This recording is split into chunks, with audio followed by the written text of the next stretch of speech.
چند آیات کے اس سورہ مبارکہ کے چند نام ہیں۔ سورہ اسراء بھی اس کو کہا جاتا ہے۔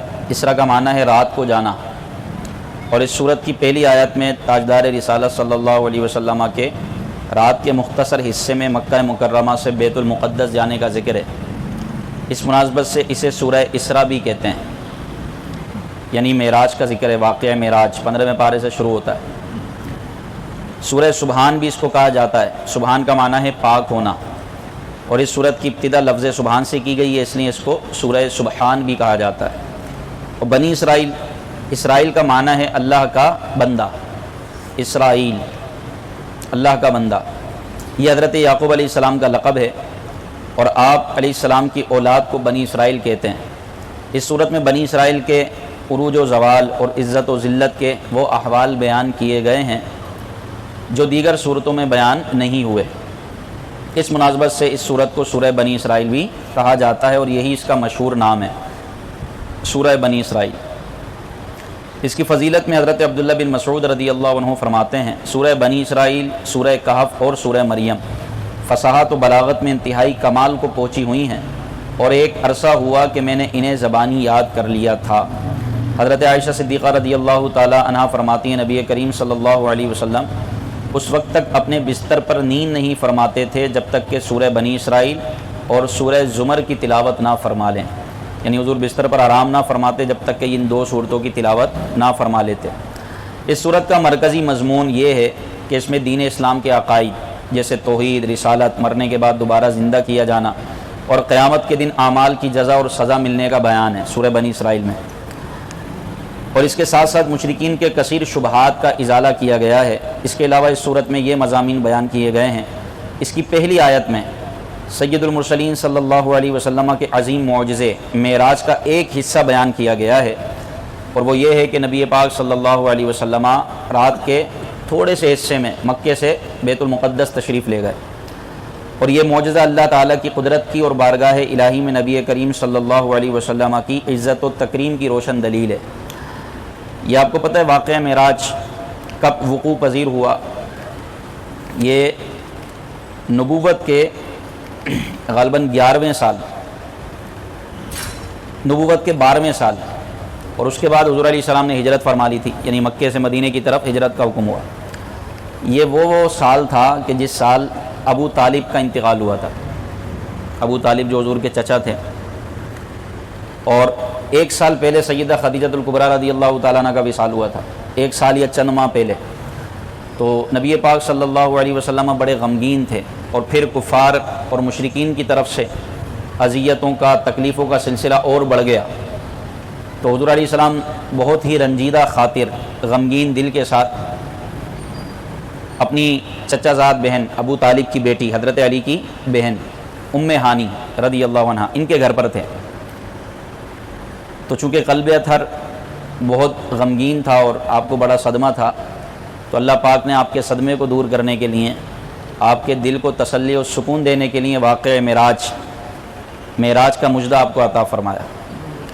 اور حضور علیہ السلام ام ہانی کے گھر، اپنی چچا زاد بہن کے گھر آرام فرما رہے تھے، آپ سو رہے تھے، تو جبریل امین آئے فرشتوں کی جماعت کے ساتھ، ہزاروں فرشتے تھے، اور آپ کو پھر معراج کا مجدہ سنایا گیا، اور پھر آپ کو ام ہانی کے گھر سے مکہ مکرمہ لایا گیا، یعنی کعبۃ اللہ شریف حدود حرم میں لایا گیا، اور وہاں نبی پاک صلی اللہ علیہ وسلم کا قلب اطہر چاک کیا گیا، سینہ مبارکہ چاک کیا گیا، شق صدر جس کو کہا جاتا ہے۔ یہ 4 مرتبہ ہوا شق صدر، سینہ مبارکہ کو چاک کیا گیا نبی پاک صلی اللہ علیہ وسلم کا، 4 مرتبہ ہوا۔ اور ایک مرتبہ یہ معراج کے واقعے میں ہوا کہ جس رات معراج کروائی گئی اس سے پہلے حضور علیہ السلام کے مبارک سینے کو چاک کیا گیا، 2 فرشتے آئے اور سینہ مبارکہ کو یہ نحر تک، نحر کہتے ہیں گلے کی آخری ہڈی، یہاں تک سینہ مبارکہ کو چاک کیا، اس سے قلب اطہر نکالا، دل کو نکالا، اس کو آب زمزم سے دھویا گیا، اور اس میں حکمت اور اسرار و رموز کے خزانے وہ داخل کیے گئے، اور پھر نبی پاک صلی اللہ علیہ وسلم کے دل مبارکہ کو، قلب مبارکہ کو دوبارہ سے سینہ مبارکہ میں داخل کر دیا گیا، اور حضور علیہ الصلوۃ والسلام کا یہ شق صدر ہوا۔ اور بھی 3 مقامات. ایک مرتبہ بچپن میں ہوا جب آپ حلیمہ سعدیہ رضی اللہ تعالیٰ عنہ کی پرورش میں تھے، تو 2 فرشتے آئے اور آپ کو سیدھا لٹایا اور پھر آپ کے سینے کو چاک کیا، اور حضور علیہ الصلوۃ والسلام کا دل، حضور کا قلب وہ نکال کر اس میں حکمت و نور کا یوں سمجھیں کہ خزینہ وہ بھرا گیا، اور پھر دوبارہ سے دل مبارک کو، قلب مبارک کو سینے مبارکہ میں پیوست کر دیا گیا. اور اس طرح 2 مرتبہ مزید ہوا، تو یوں 4 مرتبہ شق صدر ہوا. لیکن قربان جائیں میرے آقا صلی اللہ علیہ وسلم کی شان پر کہ جس بھی انسان کا دل اگر نکل جائے تو وہ زندہ رہے گا. آپ بتائیں، دل اگر نکل جائے، سینے سے باہر آ جائے جسم سے، تو وہ زندہ ہی نہیں رہے گا. لیکن میرے آقا صلی اللہ علیہ وسلم کی زندگی دل کی محتاج نہیں ہے. اللہ پاک نے آپ کو ایسا مقام عطا فرمایا، سینہ مبارکہ سے دل کو نکالا گیا. حضور علیہ الصلوۃ والسلام اس وقت بھی زندہ، سینہ مبارکہ میں دل کو داخل کیا گیا، حضور علیہ السلام اس وقت بھی زندہ. یہ تفسیر ہے پوری، آپ پڑھیں علماء اہل سنت کی کتابیں. بطور خاص واقعہ معراج میں شق صدر ہوا. پھر مکے سے بیت المقدس یعنی کعبۃ اللہ شریف سے بیت المقدس کا سفر کرایا گیا. اس کو کہتے ہیں واقعہ معراج. واقعہ معراج کا یہ ایک حصہ ہے، اس کے 3 حصے ہیں. پہلا حصہ یہ تھا کہ مکے سے کعبۃ اللہ شریف سے بیت المقدس کا سفر. اس کا بیان اللہ پاک نے سورہ بنی اسرائیل کی پہلی آیت میں ذکر فرمایا، سبحان الذی اسریٰ بعبدہ لیلا من المسجد الحرام الی المسجد الاقصی. پاک ہے وہ ذات جو لے گئی اپنے بندے کو رات مسجد حرام سے مسجد اقصی تک، یعنی بیت المقدس ملک شام. وہ مسجد اقصی الذی بارکنا حولہ لنریہ من آیاتنا، جس کے ارد گرد ہم نے برکت رکھی ہے. اور یہ کیوں ہوا؟ وجہ ارشاد فرمائی، لنریہ من آیاتنا، تاکہ ہم اپنی نشانیاں دکھائیں اپنے بندہ خاص کو. انہ هو السمیع العلیم، بے شک وہی سننے والا دیکھنے والا ہے. یہ معراج کا پہلا اسٹیپ ہے، پہلا حصہ ہے کہ بیت المقدس تک جانا رات کے مختصر سے حصے میں. آنن فانن یہ ہوا، حضور رات میں گئے، رات میں آ گئے. حدیثوں میں آیا کنڈی ہلتی رہی، وہ جو پانی کا قطرہ تھا وہ پانی ٹپک رہا تھا، وہ ٹپکتا رہا. بستر مبارک گرم رہا، اور نبی پاک صلی اللہ علیہ وسلم معراج سے واپس بھی آ گئے. تو پہلا حصہ یہ تھا مسجد حرام سے مسجد اقصی تک.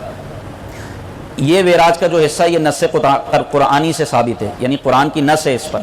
جو اس کا انکار کرے گا وہ دائرہ اسلام سے خارج ہو جائے گا، اور کوئی بھی اس کا انکار کر نہیں سکتا، کیونکہ یہ قرآن پاک میں آ گیا کہ قرآن میں ہے کہ بیت اللہ سے یعنی مسجد حرام سے مسجد اقصی تک جانا یہ نص قطعی سے، یعنی قرآن کی نص کہتے ہیں آیت کو، قرآن کی آیت سے ثابت ہے. یہ جو معراج کا پہلا حصہ ہے، لہذا اس کا منکر، انکار کرنے والا کافر ہے. پھر دوسرا اسٹیپ ہے بیت المقدس سے آسمانوں کی سیر. وہ حدیث مشہورہ، حدیث متواترہ، بڑی کثرت سے حدیثیں اس بارے میں وارد ہیں. وہ قرآن میں تو نہیں آیا صراحتاً، لیکن احادیث میں اس کا ذکر ہے کہ نبی پاک صلی اللہ علیہ وسلم، بخاری مسلم، تقریباً سیاہ ستہ کی ساری حدیث ہے. حضور نے فرمایا کہ عرج بی الی السماء، پھر مجھے آسمان کی طرف بلند کیا گیا، اور پھر حضور علیہ الصلوۃ والسلام کو بیت المقدس سے آسمانوں کی سیر کروائی گئی. یہ احادیث مشہورہ سے ثابت ہے. اس کا انکار کرنے والا گمراہ ہے، کافر تو نہیں ہوگا اگر کوئی آسمانوں کی سیر کا انکار کرتا ہے. حضور نے جنت دوزخ کے مشاہدے کیے، وہاں جہنمیوں کا عذاب دیکھا، جنتیوں کو جو نعمتیں اللہ تعالیٰ عطا فرمائے گا وہ دیکھیں، اور پھر بعد میں اس کا بیان فرمایا. تو آسمانوں کی سیر، سدرۃ المنتہا جانا، جنت اور دوزخ کو دیکھنا، اس کا مشاہدہ کرنا، یہ سب حدیثیں مشہورہ اور بڑی کثرت سے حدیثیں ہیں، اس سے ثابت ہے. تو اس حصے کا جو انکار کرے گا وہ گمراہ ہے، بد دین ہے. اور تیسرا اسٹیپ ہے کہ سدرۃ المنتہا سے لامکاں، اللہ کے قرب خاص میں پہنچنا، اللہ پاک کا دیدار کرنا، جاگتی آنکھوں سے اپنے رب کا دیدار کرنا. یہ خبر احاد سے ثابت ہے. خبر احاد، خبر واحد، یہ حدیث کی ایک قسم ہے، اس سے ثابت ہے. اس کا جو انکار کرے گا وہ خاطی یعنی خطا کار ہے، گمراہ اور بددین تو نہیں ہے لیکن خطا کار ہے. تو یہ واقعہ معراج کے 3 اسٹیپ ہیں جو اللہ پاک نے، جس کا پہلا حصہ قرآن پاک میں ذکر فرمایا، سبحان الذی اسریٰ بعبدہ لیلا من المسجد الحرام الی المسجد الاقصی. اللہ پاک کا دیدار کیا اور دیدار کر کے واپس آئے. اور پھر 5 نمازیں بھی اسی معراج کی رات فرض کی گئیں. جب آپ اللہ پاک کا دیدار کرنے گئے اور واپس آئے تو یوں 9 بار آنا جانا ہوا. یہ بخاری مسلم دونوں حدیثوں میں موجود ہے. پھر حضرت موسیٰ علیہ السلام راستے میں ملے اور آپ نے کہا کہ آپ واپس لوٹ جائیے کیونکہ آپ کی امت 50 نمازیں پڑھ نہیں سکتی. تو پھر آپ واپس گئے، 5 نمازیں کم ہوئیں. 45 رہ گئیں. پھر حضرت موسیٰ علیہ السلام نے کہا مجھے تجربہ ہے امتوں کا، وہ 50 نمازیں جو فرض کی گئی ہیں وہ پڑھ نہیں سکتی، لہذا آپ دوبارہ جائیں اور اللہ پاک کی بارگاہ میں کم کروائیں. یوں 5 کرتے کرتے 5 کم ہوئی، پھر 5 کم ہوئی، یوں 9 بار آنا جانا ہوا اور 50 سے 5 نمازیں رہ گئیں. لیکن جو 5 پڑھے گا اس کو 50 کا ثواب ملے گا. تو یوں حضرت موسیٰ علیہ السلام نے امت کی مدد کی، وصال کے بعد مدد کی. اور یہ واقعہ معراج جو ہے نا عقیدوں کا مجموعہ ہے.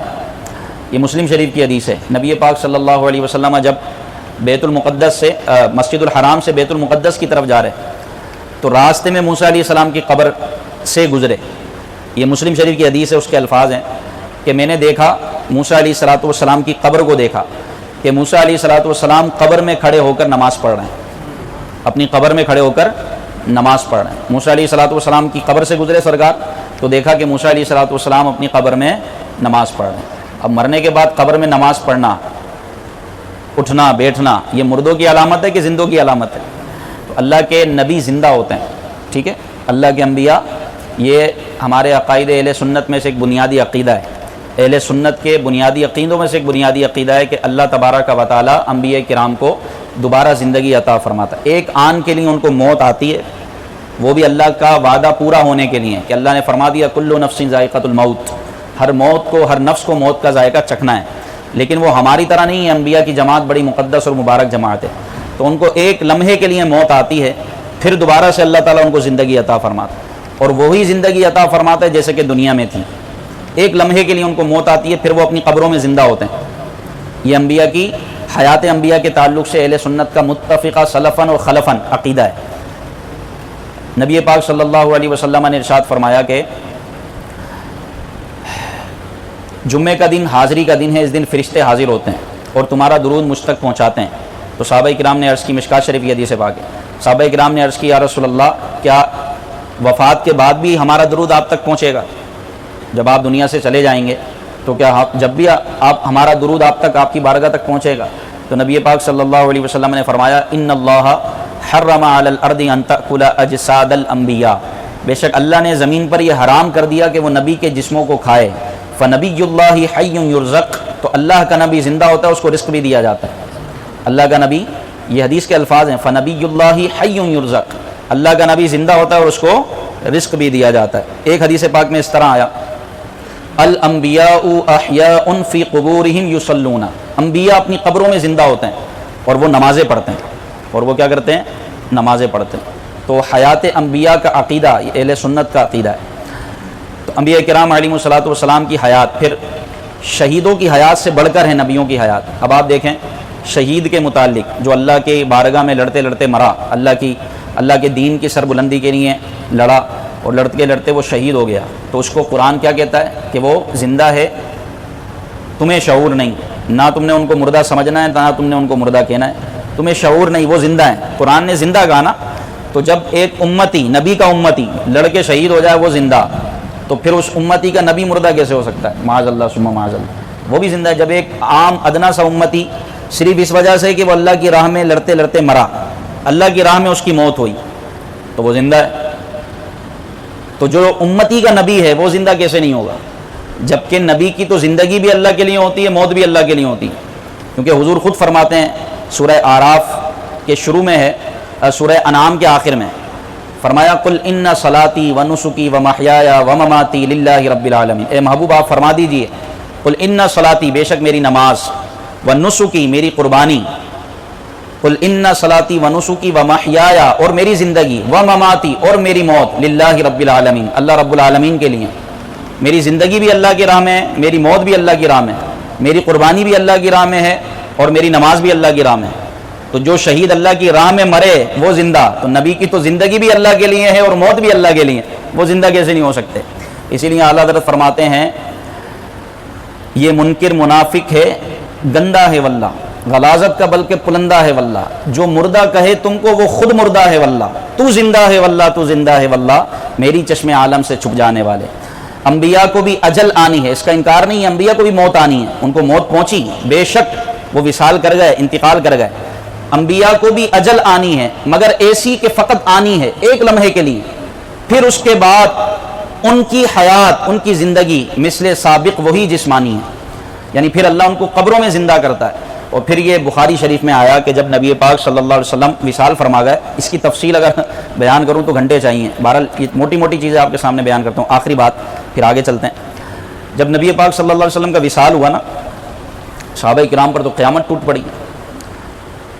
سیدنا صدیق اکبر رضی اللہ تعالیٰ عنہ نے صحابہ کو دلاسا دیا، ان کو سنبھالا، اور پھر آپ خود نبی پاک صلی اللہ علیہ وسلم کے جسد مبارک کے پاس، جسم مبارک کے پاس حاضر ہوئے اور حضور علیہ السلام کی پیشانی کو چوما۔ حضور کا مبارک جسم رکھا ہوا تھا، اور پھر آپ کے یہ جملے تھے، یا رسول اللہ، اللہ تبارک و تعالیٰ آپ پر 2 موتیں جمع نہیں فرمائے گا۔ اس کا مطلب کیا ہے؟ یا رسول اللہ، اللہ آپ پر 2 موتیں جمع نہیں فرمائے گا۔ ایک موت تو آ گئی، اب دوسری موت نہیں آئے گی۔ وہ دوسری موت کون سی ہوتی ہے؟ قبر کی موت، کہ جب بندہ قبر میں جاتا ہے نا، اس کو زندگی دی جاتی ہے، اس سے حساب کتاب ہوتا ہے، اس سے حساب کتاب ہوتا ہے، اور پھر اس کی روح واپس لے لی جاتی ہے۔ پھر قبر میں صرف اس کا جسم ہوتا ہے۔ اب اگر وہ بندہ مومن تھا تو اس کی روح جنت میں ہوتی ہے، اور اگر وہ کافر تھا تو اس کی روح جہنم میں ہوتی ہے۔ پھر اس کو دوبارہ موت دے دی جاتی ہے۔ سمجھ آ رہی ہے؟ سیدنا صدیق اکبر رضی اللہ تعالیٰ عنہ نے، یہ بخاری شریف کی حدیث پاک ہے، اور یہ بہت بڑی دلیل ہے حیات انبیاء پر۔ حضرت سیدنا صدیق اکبر کا یہ عقیدہ تھا کہ انبیاء اپنی قبروں میں زندہ ہوتے ہیں۔ پھر آپ نے یہ کہا کہ یا رسول اللہ، اللہ آپ پر 2 موتیں جمع نہیں فرمائے گا، ایک آ گئی اب دوسری نہیں آئے گی۔ اس لیے آپ کی یہ وصیت تھی، آپ جتنی بھی سیدنا صدیق اکبر رضی اللہ تعالیٰ عنہ کی سیرت کی کتابیں پڑھیں، آپ نے کیا وصیت کی تھی آخر میں؟ میرا جنازہ تربت اطہر کے پاس لے جانا، حضور کے روزے پر لے جانا، اور اجازت طلب کرنا، اگر وہاں سے اجازت آئے تو مجھے دفن کرنا، ورنہ مجھے عام قبرستان میں جنت البقیع، جنت المعلا میں دفن کرنا۔ تو آپ کے شہزادے سیدنا صدیق اکبر رضی اللہ تعالیٰ عنہ کی مبارک لاش کو، آپ کے جنازے کو لے کر گئے نبی پاک صلی اللہ علیہ وسلم کے روزے کے سامنے، عرض کی ھذا ابو بکر یستأذن، یا رسول اللہ، یہ ابو بکر ہیں اور آپ سے یہاں دفن ہونے کی اجازت چاہتے ہیں۔ اللہ اکبر۔